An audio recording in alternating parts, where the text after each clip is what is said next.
each of us has the power to build our dreams, but none of us has the power to do it alone. It seems like the focus is about finances, but really money is just a means to an end. It's just a tool that we use to build our dreams. You are Oral Roberts' grandson. When he was in the prime, when God called him as a young man, he went to the very most sensitive, most desperate, hurting need of our nation. And that was, people were sick. There wasn't enough doctors. Medicine wasn't that sophisticated. People had problems. Nobody knew what to do about it.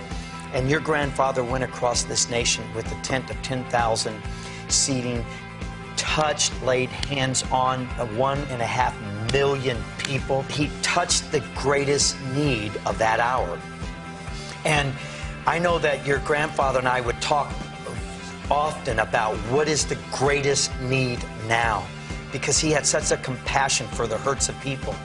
And I believe, John, that you have tapped in for such a season as this, the greatest need of this country, and that is people that are in financial debt and have no idea how to get out or to get on a course of a dream to fulfill God's plan for their life.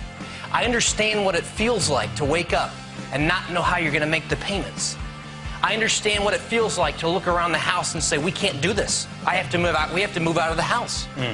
I understand what it feels like to have a dream in your heart, but have to go through a process of becoming a better steward.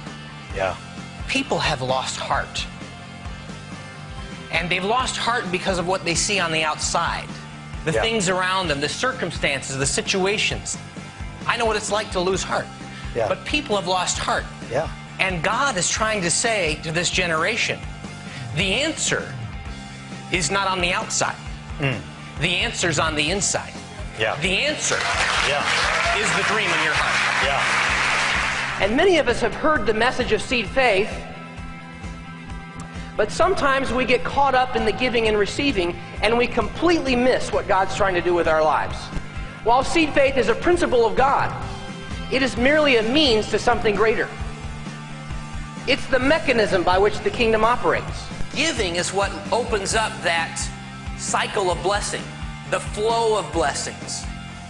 It's a constant lifestyle of I'm giving to the Lord's work, and then I'm getting revelation from God, and I'm using it to create wealth in the world. And I have enough, because of that, I have enough to pay all of my bills, and I also have enough to help other people. You can't say, I can't say, I've arrived, because there's always another season. And there are people in this room that have experienced great success. Maybe you've had material success. Maybe you've had the houses that you wanted. Maybe you've gone somewhere in ministry. And I feel God is saying this morning, think about the next season. Start planning and preparing for the next season. Don't be content with where you are. And there are other people in this room, you're right in the middle of your season. And God has allowed you to get into a position of testing so that your heart will be right, so that you'll seek the provider instead of the provision, so that when he gives you the greater level of abundance that he's just waiting to give to you, you will not only receive it, but you'll be in a position to sustain it.